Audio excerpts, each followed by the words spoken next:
My name is Mark Pollack. I'm the lead of Spring Cloud Dataflow, and today I'll be going through a kind of overview of the project, which has been around for a couple of years, and really focus on showing some of the newer features that we've developed over the past year. So a bit of background, I've been doing some Spring projects for quite a while. One that is new is Spring Cloud Skipper. We gave a talk on it yesterday, and we use it in Dataflow 1.3. I'll show you how that comes into play to help update individual apps in a stream. Otherwise, Spring XD was Dataflow's predecessor, similar ideas, different architecture. And Spring Data and Spring.NET were projects I led way back when. So for those who aren't familiar with Dataflow, I'll give a brief introduction. It's the idea to let you easily create data integration pipelines. And there's kind of two flavors of those. Either continuous streams of data, so stuff that runs basically in principle forever, or batch jobs, finite tasks. And what's important to take away here is that the application you write for both of these styles are Spring Boot apps that incorporate libraries dedicated to each particular type of app. So in the case of long-lived continuous streams, you would write a Spring Boot app and incorporate the Spring Cloud Stream programming model. And if you're writing batch applications, you would include Spring Cloud Task and most likely Spring Cloud Batch underneath that.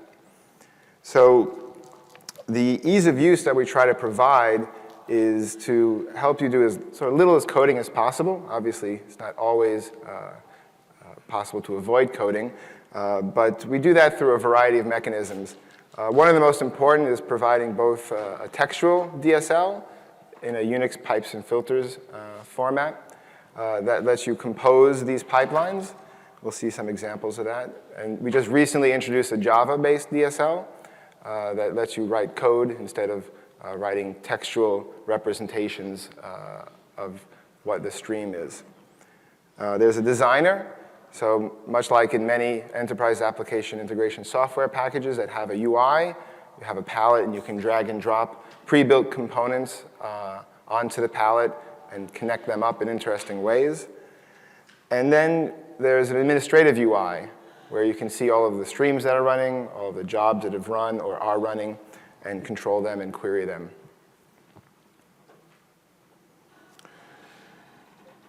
So when those sort of early definitions of microservices came out, Martin Fowler's web pages is kind of used often as a reference.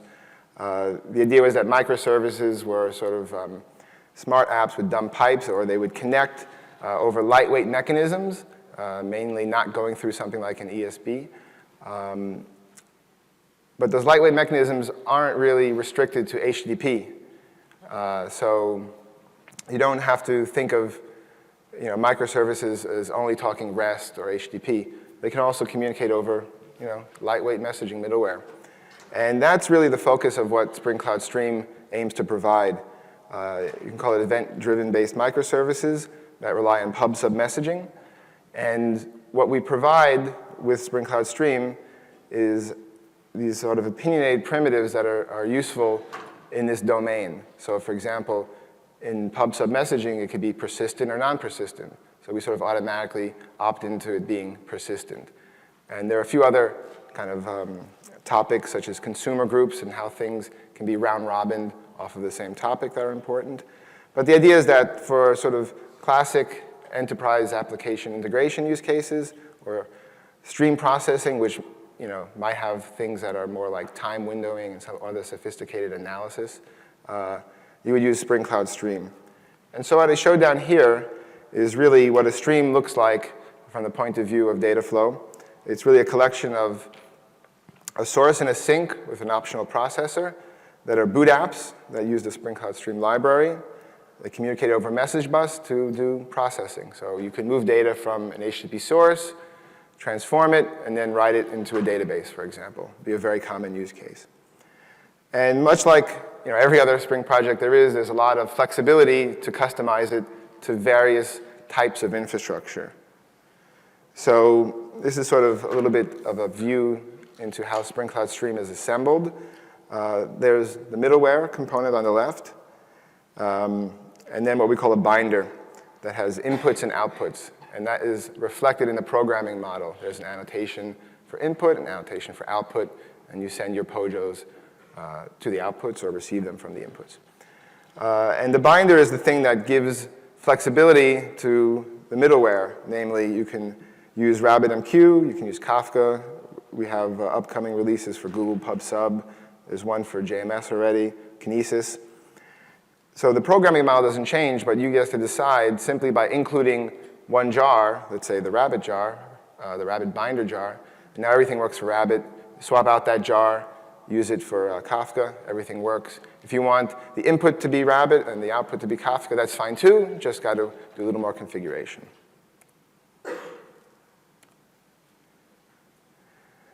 So there's also flexibility in the programming model. There's a sort of classic Spring integration style programming model that you might be used to. But we also have dedicated support for the API from the Kafka project called KStream. So it's a great way to write KStream-based applications inside of Spring Boot, which gives you all the flexibility of the configuration and the management. And also, last but not least, is you can write your code or your processors to be based off the Reactor API. So a lot of flexibility there as well. And all of this rests on Spring Boot's configuration model. So it should be very familiar to get going. And then work well with the suite of tools that are out there like Spring Cloud Config for your configuration management.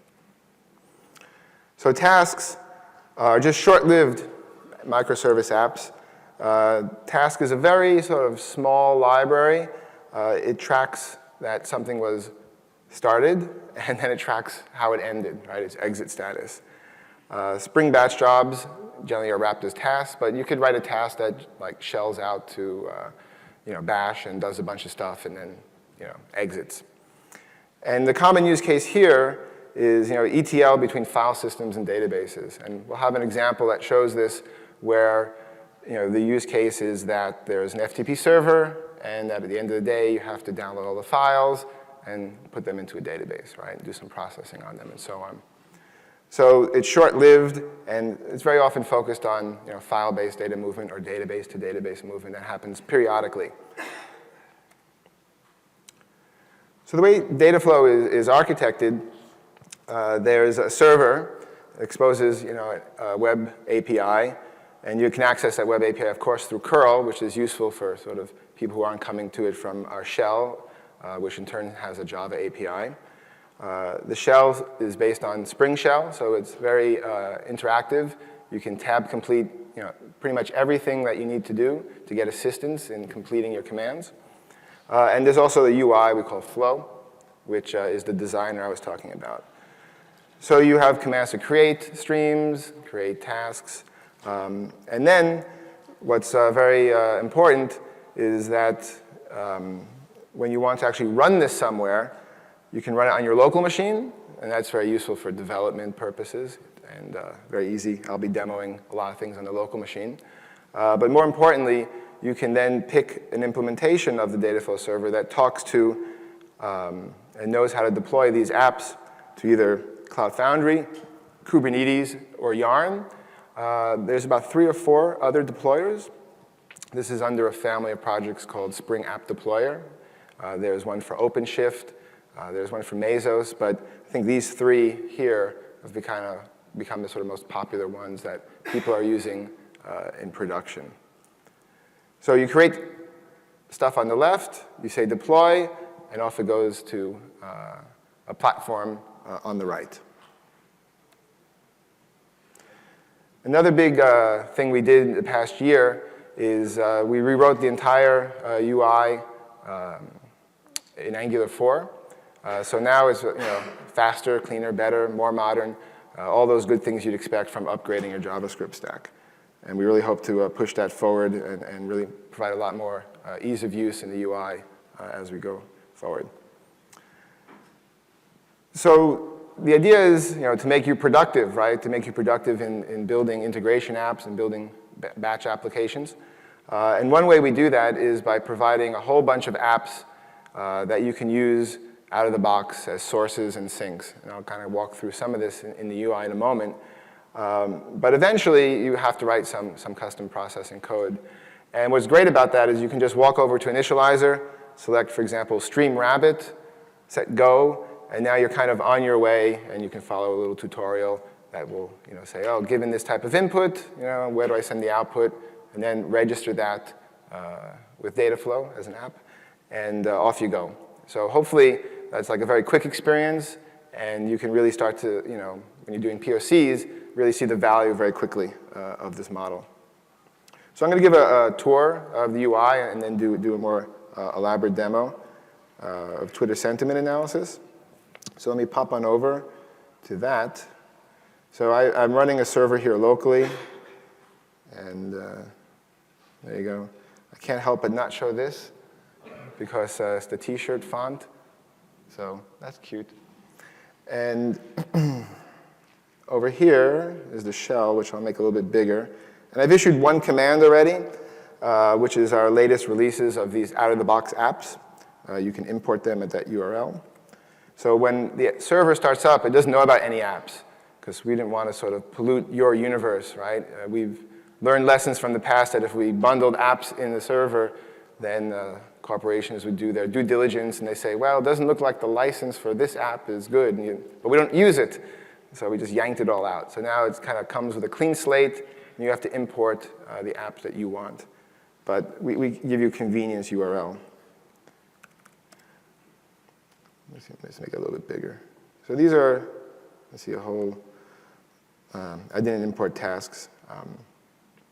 The sources you have, processors and sinks. If I head over to the UI, over here, that's the local host one. You can see that this is the list of apps.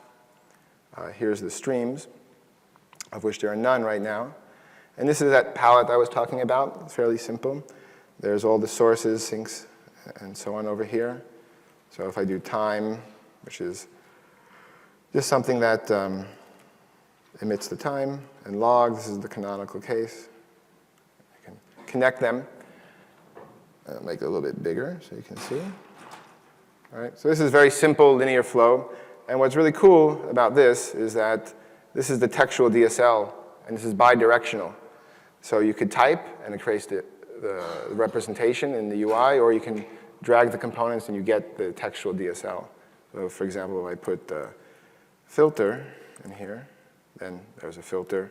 If I assign this a stream name, test, then that is a stream called test, and I could deploy it, and so on.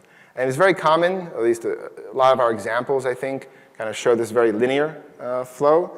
But you can do much more than that. I'm going to be cutting and pasting a fair bit from this. So actually, let me just do this one first. I don't want to make any typos. So here's one where I'm ingesting into Cassandra from HTTP, right? But now, suppose I'd like it also to go somewhere else.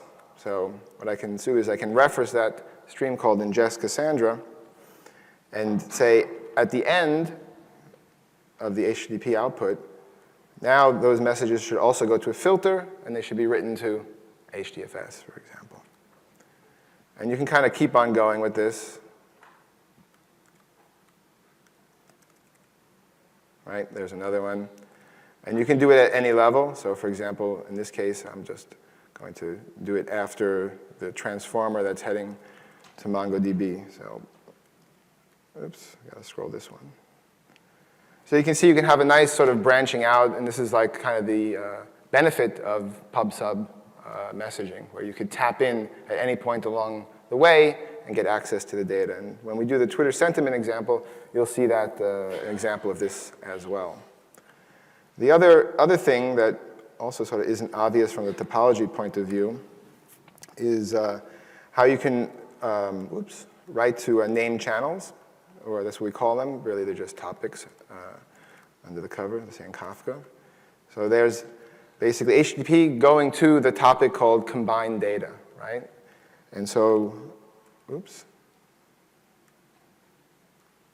I will cut and paste this. Sorry for the jumping. So this goes to Cassandra. I need to get that tab thing. But now I could also say data from another source is going to that same topic.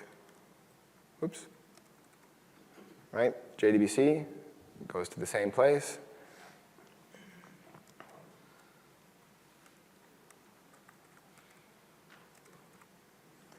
And then maybe that also goes to gem. So you can have this fan-in, fan-out type style as well, not just this linear sequence. So it's very important to keep in mind. So what I'll do first here, this is a little cut and paste this definition in, and then you'll see it visually. So we have an out-of-the-box app for consuming data from Twitter. We filter it off of the lang tag in the JSON payload to be English. And then this is a new processor module we have which calls TensorFlow, the Google library for doing categorization. And there's a bunch of parameters to pass in the model and the vocabulary, stuff that I'm not actually deeply familiar with. What's important then is what comes out of that basically is a categorization saying, is the sentiment good, bad, or negative? And we can count that by basically using one of our field value counters. And this is backed by Redis. And then we have visualization that reads off of that. Similarly here, I'm doing what I showed you earlier, where I'm taking the output of the Twitter stream, and I'm curious to see now the language tag, what is the distribution of the language of all tweets. So that's why it's important to tap it right in the beginning. So if I do a create stream here, and I say OK, there it does that. So this is off and running. It's deploying. If I go back to the shell, there's these two streams. They're being deployed. If you look at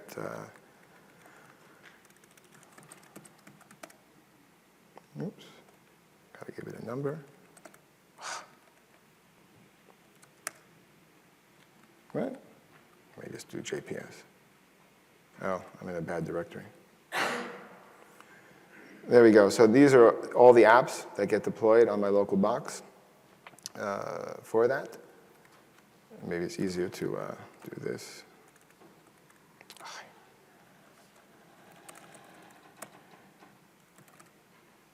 Oh no, Twitter maybe? Yeah. So go back to the UI. So it should be deployed. Actually, one of them takes a while to download the model. So this one. So here I can then tail the log. Oops, sorry. Get back to the UI. So this one is still deploying. Standard out is here. I'll grab that.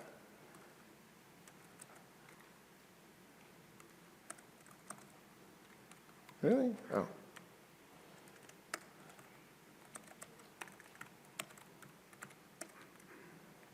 Yeah, so it's loading this model, so you just need to wait a bit for it to get past that. You can do it, Wi-Fi.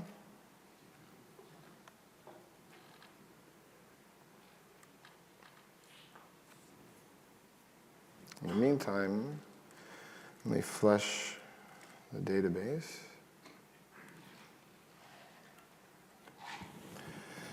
Hey, come on, let's go.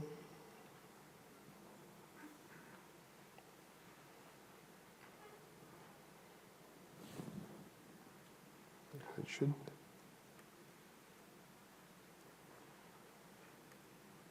Is it still doing that? Deploying. That's sad.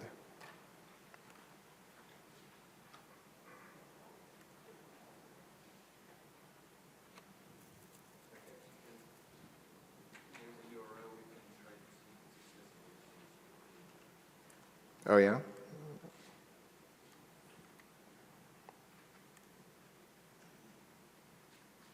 Whoa. Yeah, it's downloading. It's done. There it is.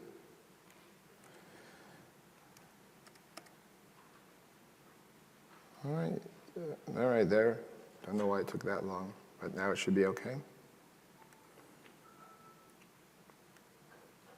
All right, all deployed. So now if I go to this Analytics tab, I can go to field value counter, and I can look at the sentiment, and I can get a bubble chart. And we'll start to see this grow a little bit. You've got to squint your eyes, I guess, to see it. Neutral just popped open a little bit. And now it's kind of shifting around. There's this same thing here. Do the language, and do the bubble chart. So these are all the different languages, English dominating, Spanish next, and so on, right? So the idea here is that I think it's a good example. I mean, the author of this is right there, Christian, say hello, for the TensorFlow. I could pick up the TensorFlow here, let's see, right, and drop it in, and then look at its properties, and hopefully these messages here give you enough explanations. And so if you have some knowledge of TensorFlow, you could fill it in and then use it, right? And I didn't have to really write this. I'm just a consumer of it. And so it's a great model where in your corporation, you can have sort of experts in one domain, create a component, and then you can share it out with the rest of the company. Okay, close that. Get that off the screen. Oops. Hey, there we go. All right, let me go to the shell here again. All right, I'm just going to destroy everything. Okay, let me go back to the slides.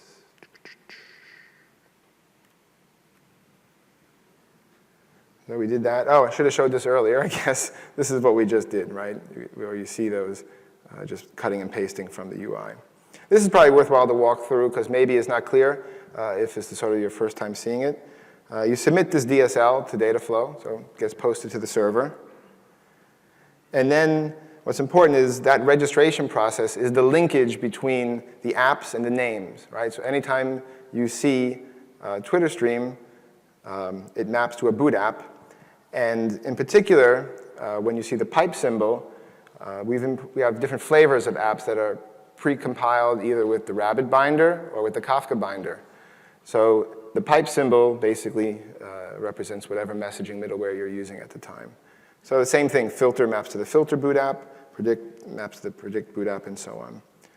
So you can push these apps, and if you're pushing to Cloud Foundry, we'll see that a little later, services can be bound to them. And then you should see some metrics. Oh, I shouldn't have deleted it. Oh, well, let me do something super fast so you could see some metrics. I'll just do it from here.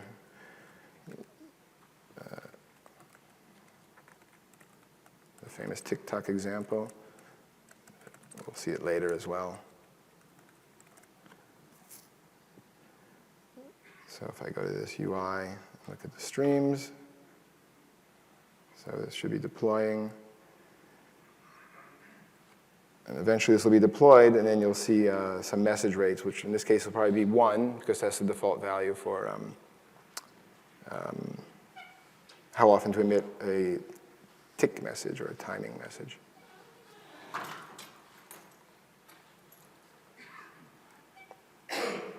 No, maybe not.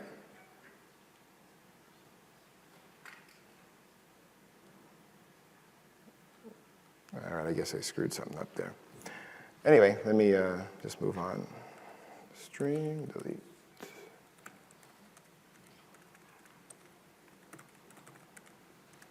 So you see I'm tab completing there. I didn't even have to remember the whole name of the stream.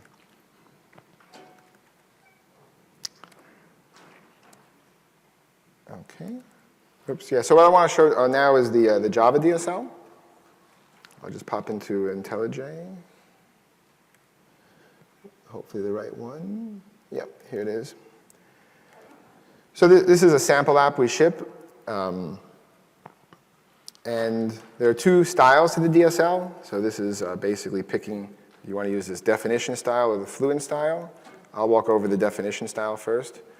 So you basically start from this stream builder, right? And so usually a DSL is good to see it in action, so I'll just do one here instead of a stream builder. Oops.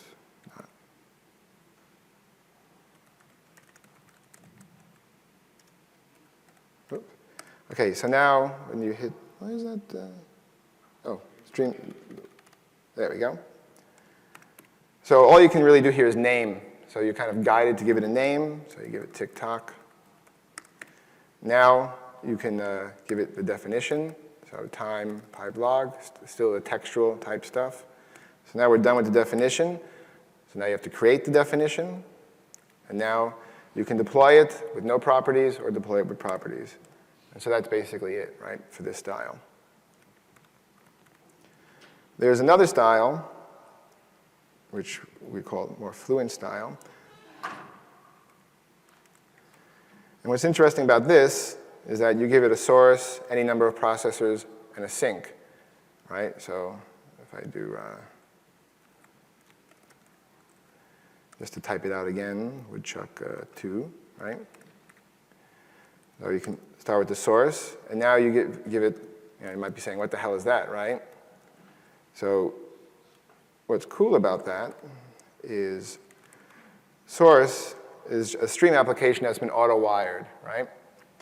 And so who's providing that? Well, it's a configuration class, but that happens to be the same one in this app. So here, you just create a new stream application and you add properties. So let's say you define stream applications as beans in your context, and you can auto-wire them up anywhere, and this way you could reuse them easily when you're constructing, let's say, 10 streams and you want the same specially configured processor. You can just share it across all those streams super easily. So if I run this app, oops, don't need that. Java DSL.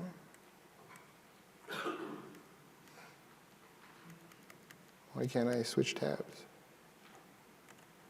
That would really suck. Okay, good. So I'm in the place where this sample lives.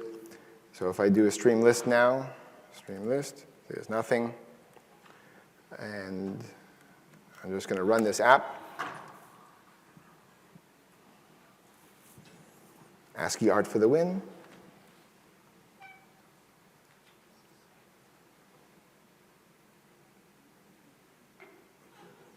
I feel like my machine is slow.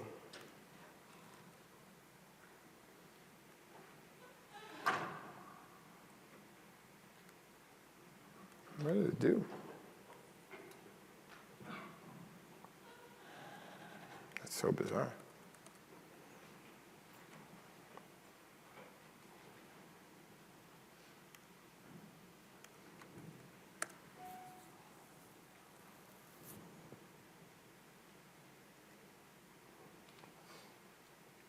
Wow, that's so weird.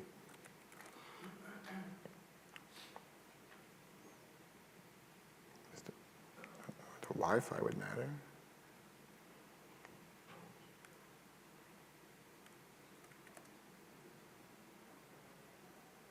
Maybe that's it.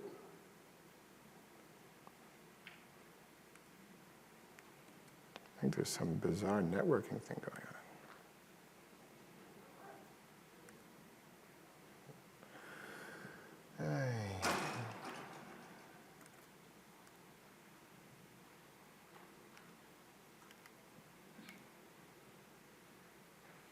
Really?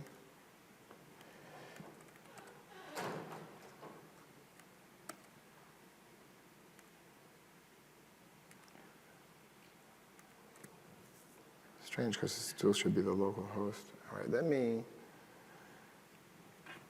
switch to another network. All right, it's back. I don't know why this should matter, but I think it is. No?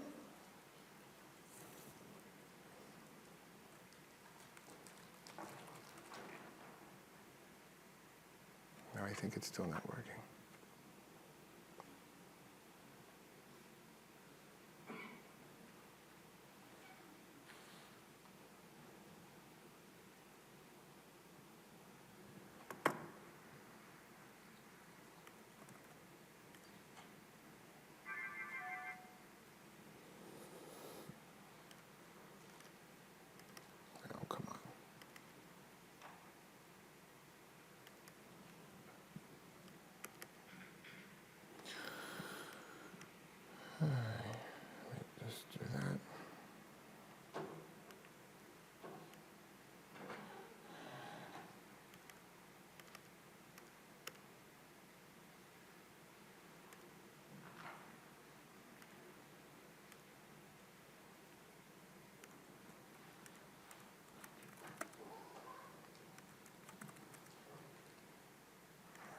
All right, one last time.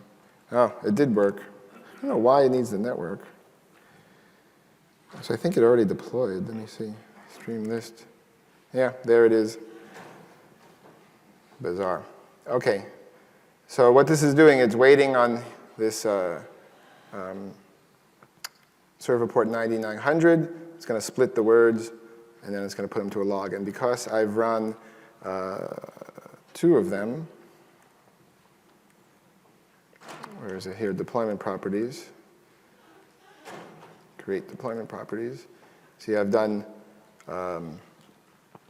2 consumers, and I've told it to make a partitioning on the basically the hash code of the string object, right? So if I, oops.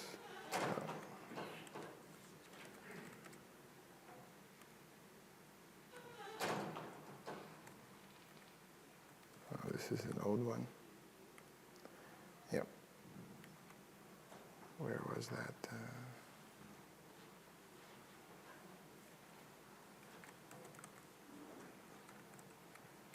Do this curl command. So I send how much wood would a woodchuck chuck if a woodchuck would. Yeah. So I send that, and if I look in the, I guess I can do it in the UI. I go to the apps, sorry, runtime, and I go to the log, and I say, where is standard out?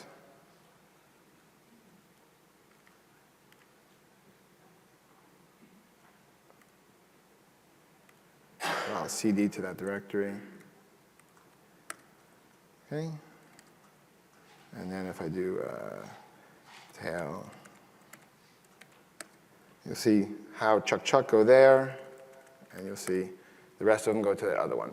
So just that's the basic example of using the Java DSL. I'll kill this guy as well.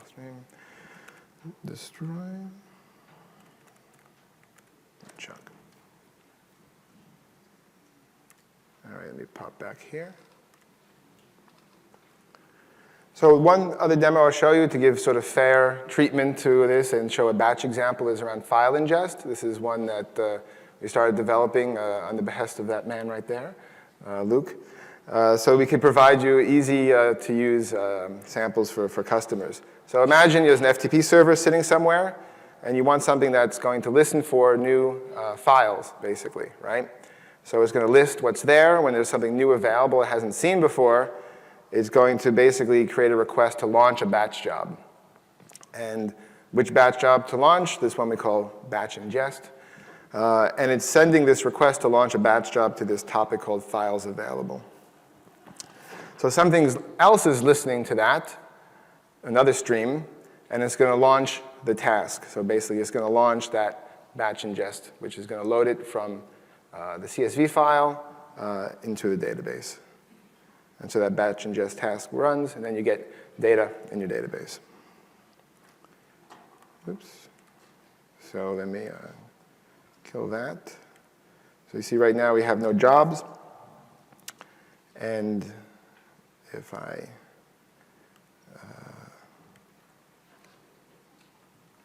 where's the batch stuff?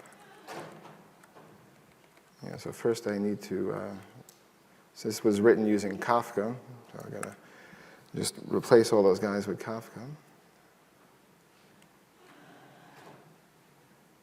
I'm going to import these custom processors and sources, and then, oops.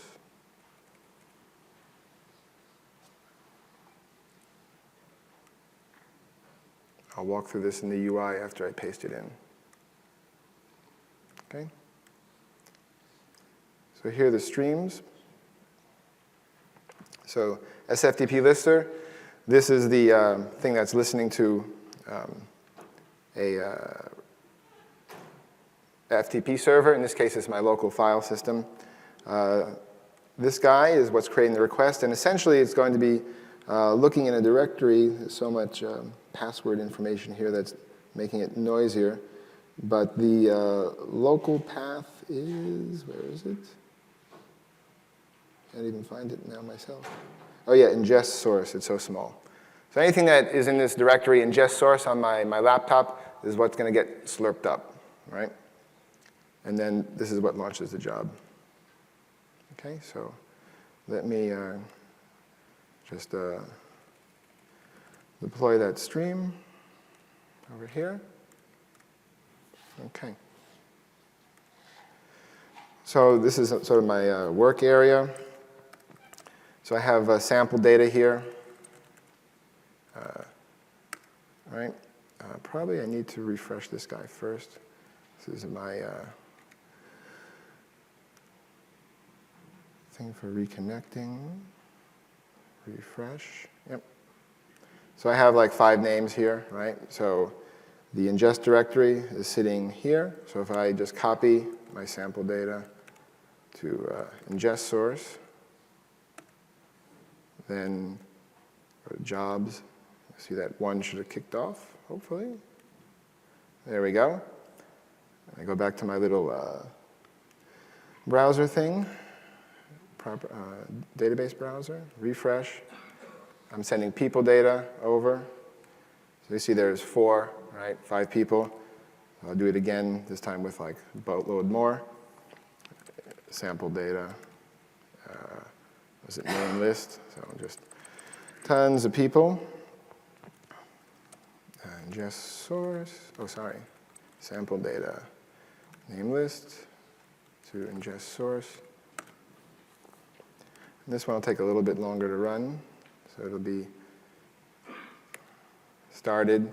Then you could look in and see a little bit more information about the job parameters that were passed in, namely name list CSV, and where it's downloading it to, because it's, even though it's all in my boxes, actually has to pick a different directory to download it. And if you go back to this guy and ask for, oops. Now you see it adds all the other people in there, like that. So those are the kind of the 2 main areas, streaming and batch. And streams can kick off basically batch jobs. That's what this is happening here. So some feedback that we got kind of right away is I can't edit my streams, right?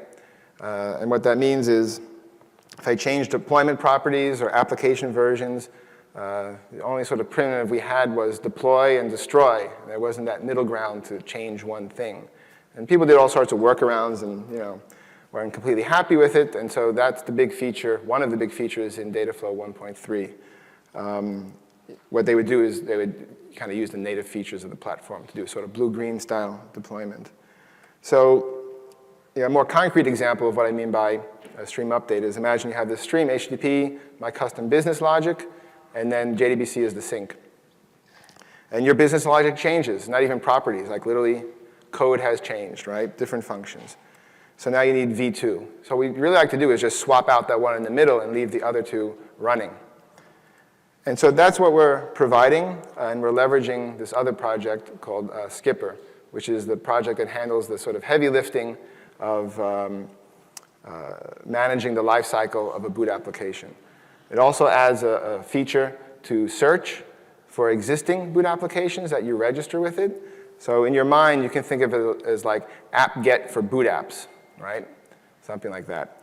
And then after you install it, you can continue to curate it and update its lifecycle.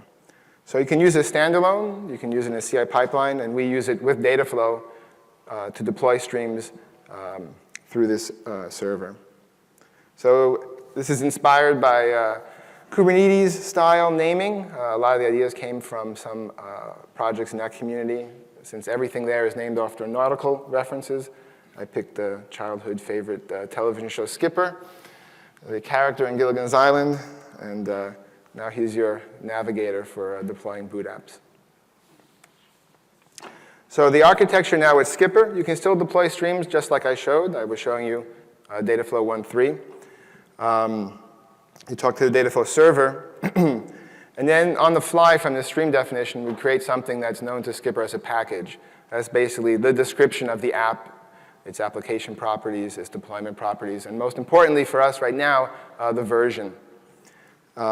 And now what's different is that you don't have to necessarily download a version of the data flow server per platform. So now you can just use one, and all the deployer implementations sit inside Skipper. And so this means I can have the ability to deploy to one Cloud Foundry environment, or a different one, or a different Kubernetes namespace, all within the same server. So this makes it really easy to upgrade, and also importantly, to roll back. So I'll go through a demo. I think I have time for it. There's about 20 minutes left. But this shows you the basics of like the workflow. So I'm registering an app, HTTP source. It's version 1.2.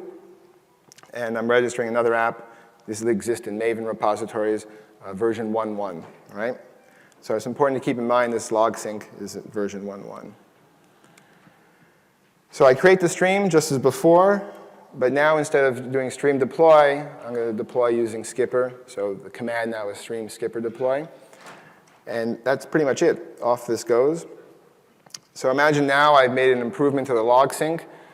You know, it's sort of like no matter how simple an app is, there are bugs. So, so imagine now that's been published as well to a Maven repository under the same org and group.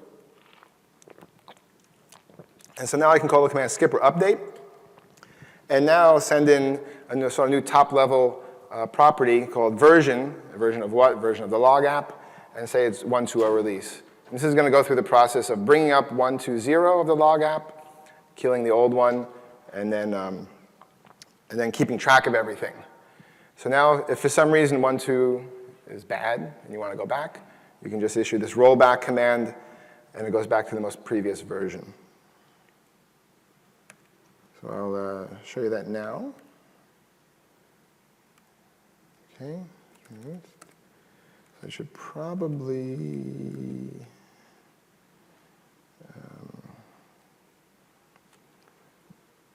yeah. So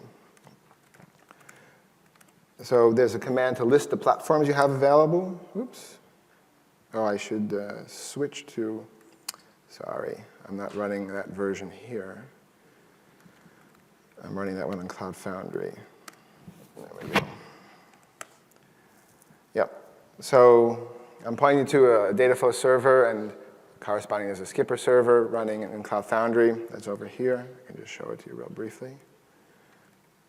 All right. So there's Skipper, data flow, metrics collector. So I'm going to register those two apps.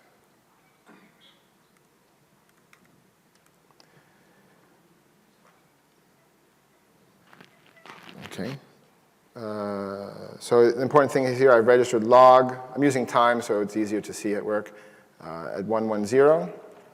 Right. So now I'm going to create my stream create name. Actually, I will just cut and paste.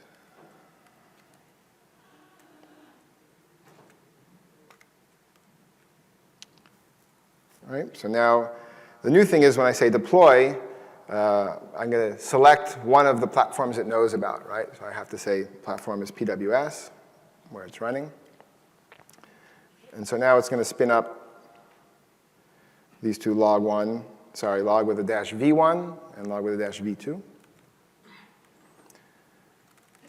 So everything else is the same. I can list the streams.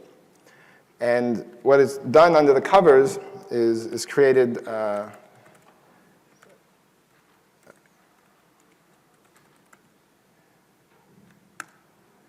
create this YAML file, which Skipper understands. This is a complete description of what it is we've pushed to Cloud Foundry, essentially. So it's 1.1.0. These are all the application properties. So there's a lot here, in part because I've kind of polluted this for the Twitter demo and put my credentials here. But these are all the other things that Dataflow adds to it. And it's a lot to do with metrics, to keep track of what app is producing, let's say, this rate. So you see we have the name here, what stream it's come from. We know the input destination, we compute that. We know it's a sync. This is the binding group, essentially the topic. What else? Yeah, a metric key. This gets substituted later to a real GUID when the metrics are published. And same thing, there's a time one here. So basically, this one YAML file has multiple documents in it, and this represents the stream. One thing I don't think we'll have time to show is that we can use the metrics infrastructure to reverse engineer what's currently running to create this document. So that's sort of one way for us to go get a handle on things that are existing for migration, but also if you went sort of behind Skipper's back or Dataflow's back, we could hopefully figure out, if you didn't do things too radically different, what the latest state of the system is. So what do I want to show here? Oh, yeah. So I will let's do this curl command.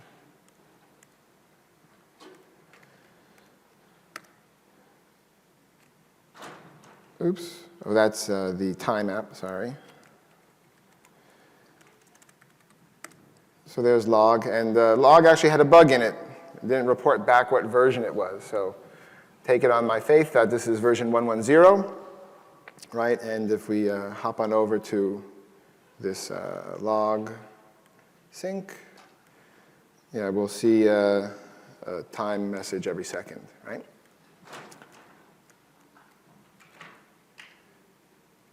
Oops, so now I'm just going to do that. Go back to the shell. So now I'm updating, and I'm saying release version 120. If I do stream skipper history name, it keeps a history of what's been done.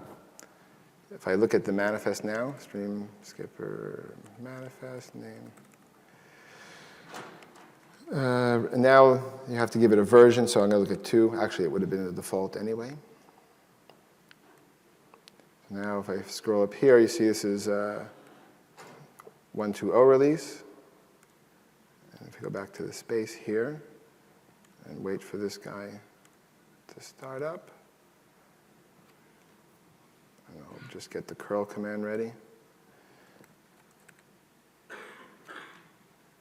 Oops.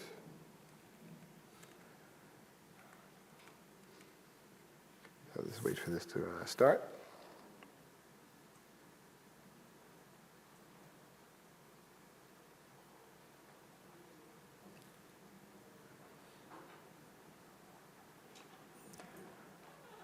So there we go. Those were the backlog messages, because you have to sort of improve the handoff, but there it's ticking along. And so now if I look at that, you see release 120 is what's being reported by the info boot actuator endpoint. So now if I want to roll back,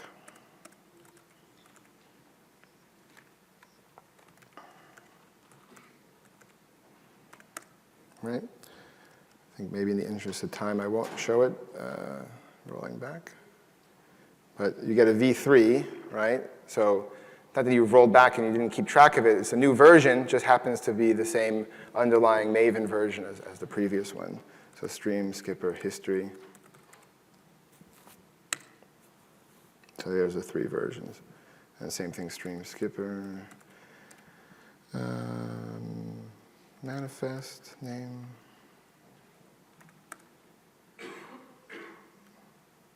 This guy is back to 1.1.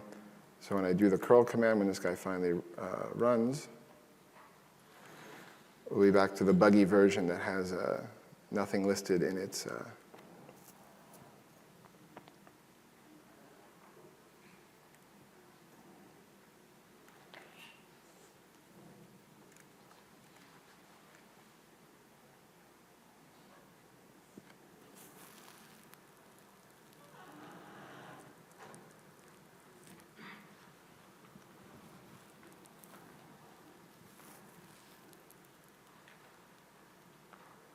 the info endpoint. All right, it's close to starting. There we go. And so the empty means we're back to the 1.1 version, 1.10 version. Okay. So another thing we've done in sort of our march toward doing things more function-oriented in terms of what the programming model would look like to you So it'll be yet one more option.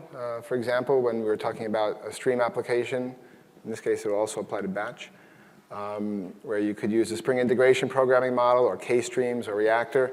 You could also supply a function. So this is one example we have in our sample documentation, where you have a Java util function that is doing something simple like counting the words. And so the way you can use this now, right now in Dataflow, is you register something called a function runner, which is a type processor. And you have to hand it the jar of that function app. So that function app literally just contains that code I showed you, nothing more. There's no other dependencies. And when you create a stream with that, then you pass in to the function runner, which is the class name, and then the location, hopefully hosted someplace, like a Maven repository or a HTTP location. Here, obviously, is the demo that was done off the local file system. And then that would run. So this, I think, as we go forward next year, I think we're going to start to probably refactor a lot of our apps to be more in this style. And this is going to lend itself for us to have functions that are usable as bits of logic in a stream, but also then bits of logic in a batch job. So if you take a look, for example, at the actual code of the ingest part, why is it not going to that window? That's so weird. Huh. Maybe I can select it a different way. Okay. Here, if you look at the processor, nothing in here is depending on Spring Batch, really. There's this item processor thing, but the method here could have well just been a Java util function. So we can take functions and just wrap them in item processors. We can take functions, just wrap them inside stream listeners. And so that type of portability, as long as you register something that transforms the field set from the CSV to the domain object person, then you can get that reusability. Okay, so that's that. This is our roadmap. So Dataflow kind of drives a lot of other projects in a way. So they're listed here as kind of things we're aiming to support. So Spring Cloud Stream 1.3, Spring Cloud Task 1.2. There's a whole bunch of oops. Oh, I can't actually click on that. I'm so used to clicking on it. Let's go here, actually.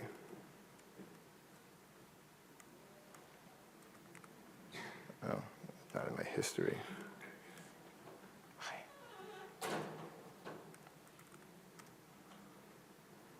Yeah, so there we go. So this is actually, you can go online to this URL and see it. So everything here, 1.3, like the TensorFlow processor, the function processor, the function sync, right? MQTT. There should be this interesting one, which is around using Python. A lot of interesting use cases where you want to call out to, for example, a scoring service, and that scoring service might have been coded in Python. The person developing that maybe doesn't really know Java. So they can use little fragments, basically, of Jython to call that HTTP endpoint. And then they can package up that processor and then hand it out to everyone else to use in their streams. Anything else under here for 1.3? Yeah. Yeah, I'll go back to it.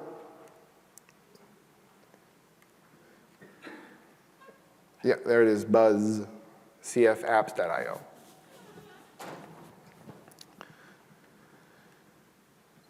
And so we've been spending time also behind the scenes doing performance benchmarking, in particular on PCF and Kubernetes, to make sure that we know all the gotchas in setting things up. And sure enough, there are some, right, in terms of how you have to configure networking mostly to make things efficient. And we're continuing that work. And then beyond that, there are things like data provenance, like keeping track, basically, of who sent what data where, and investing a lot in new UI and UX experiences. So the samples as well is something that we're doing extensively. That file ingest, for example, is kind of right now a little bit of work in progress, but we hope to kind of really tidy that up and actually make some improvements back into the actual core framework that we're depending on based on actually doing it. to make it yet even more easy. So this is the main project page, Spring Cloud Dataflow, under cloud.spring.io. So you can jump off to the new documentation that's there. And if you're interested more about Skipper, because a lot of the new features around the upgrading and all the lifecycle really rely on this, you can check that out. And it's useful on its own. So if you happen to have 3 microservices, you can create a package for them and then deploy it to one space in org or deploy it to another space in org, roll it back, all those type of semantics. So that's my talk. Thank you for coming. I'll take all the questions you have.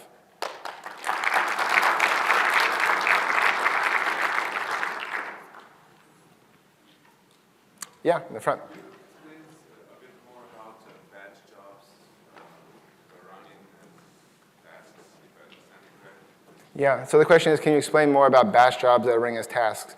It kind of feels like, yeah, task and batch, what's the difference? Like just a synonym of each other, right?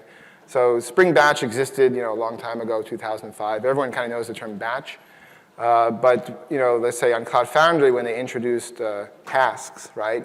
Tasks aren't just Spring Batch jobs. It could be a Ruby app. It could be a shell app that just comes up and pings an endpoint. So task is just a library, very small library, that is a thin layer for us as Java developers above most likely writing a Spring Batch application. But it could be something else, right? It could be, calling things other than Spring Batch.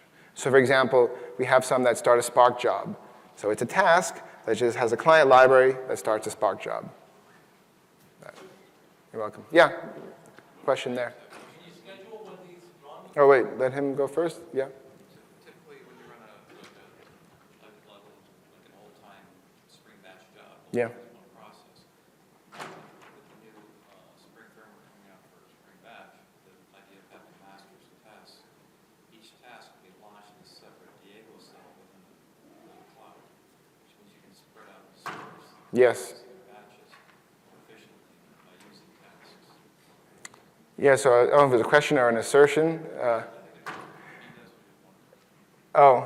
So one thing I think is important in 2 respects to say, at least in the context of Cloud Foundry, is one, Cloud Foundry now has a scheduler component, and so we're tightly integrating with that. And the second is that even right now, for example, in this demo I did about the files, as we were developing, we realized, well, what happens if someone put 1,000 files in there? We launched 1,000 jobs, and we just completely destroy this Oregon space. So we have to now come up with some idea of basically throttling that. But that's the basic idea, is that if you're running on Cloud Foundry or you're running on Kubernetes, your jobs usually amount to sort of one sort of large unit of deployment and replicated.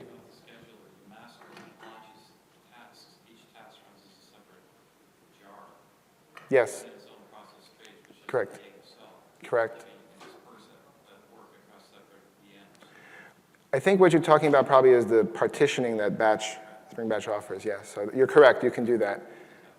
Yeah, and there's something I didn't show, actually I maybe show very briefly. I skipped over it. It's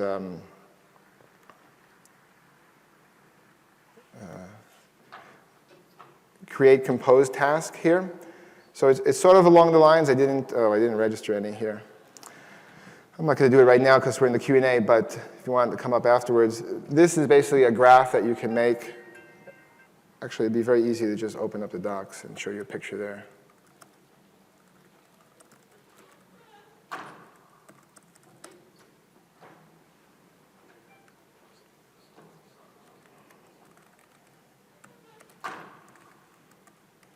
Oh, this is 1, 0. Go figure. That's so sad.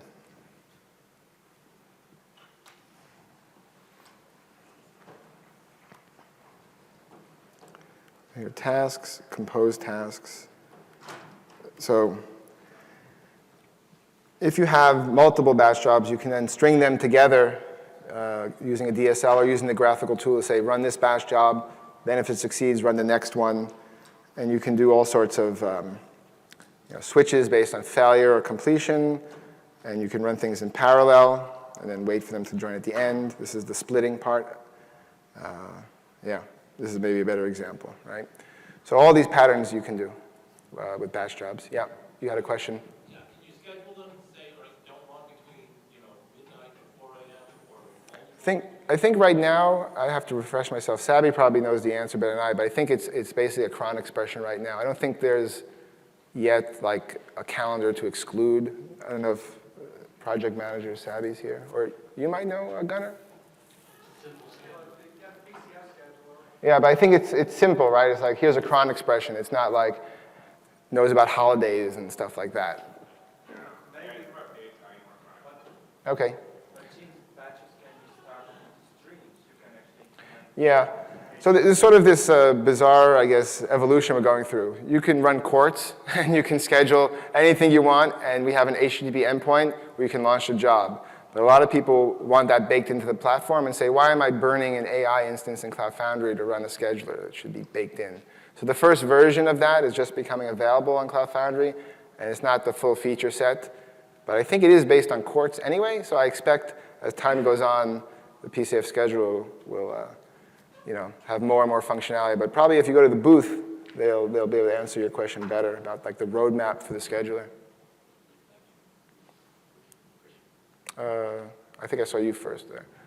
When you run the update to the flow itself, did that do a rolling update, or did it stop all and then start all? Yeah, so right now it's we're just getting our sea legs with that. So the intention, which isn't happening right now, is we wait until the new app is healthy. It's not a rolling update, our strategy. What it is if there were 10 apps, suppose there are 10 processors that need to be updated. The current strategy we're trying to implement for the first release is you bring up 10 new apps, you check their health, and checking their health is sort of the tricky part, right? So I think we're going to rely more and more on the metric server to say, are you healthy, right? Not even so much the boot actuator endpoint. Because you really want to know, like, it gets into that sort of the load balancing, right? It's like, if you ask if you're healthy, even if you have a completely separate route for the new apps, it's going to do a round robin from the load balancer. So you have to go like 20 times and oversample and hope you get it, which is sort of not the best deterministic thing. So the first version of Skipper is going to have this sort of simplistic, not rolling upgrade, but let's say monolithic blue-green deployment. And then we'd like to have more sophisticated ones where you do a rolling blue-green, and then the health checks also get more and more sophisticated. And what we're introducing to sort of manage that whole monitoring process is the use of another Spring project called Spring Cloud State Machine. Not Spring Cloud, just Spring State Machine. And that's where we can start to add even more functionality, for example, because they're very long-lived, and a lot of times people don't really push out straight to production. They'll want to have a manual intervention step, right? And so we can create sort of default workflows, if you like, or state machines that go through these transitions. And everything's recorded, well-known, what's in what state, and all of that. And also get into permissioning, because you can add Spring Security annotations to the state machine. So if a user isn't authorized, let's say, to deploy a certain package, it can be rejected. So there's all these type of things that we plan to do. But the focus right now is to kind of make the first feature set of Skipper what we need for data flow to go GA. And then Skipper can have sort of its own life independent of that, and we'll kind of take it as it goes along and see what adoption we get. I think I'll take that as the last question, I think, because we're almost out of time. Can you make use of the external interface that you have, like Control M or ESP, and then you can control? Yeah, so if you have a Control M or HP, system, I forget the name of the HP one. ESP. Yeah. So we expose an endpoint that says run the job. So if you get the address from the endpoint, which basically is the task name, then you can call it from Control M, for example, at whatever time you want, and it'll run. Is it an API, or how does it? Yeah, HTTP API. Yeah. Some basic auth in front of it. We also support OAuth and all that, but probably there, basic auth would be the best bet, I guess. All right, thank you very much, everyone. I'll take more questions in the hallway.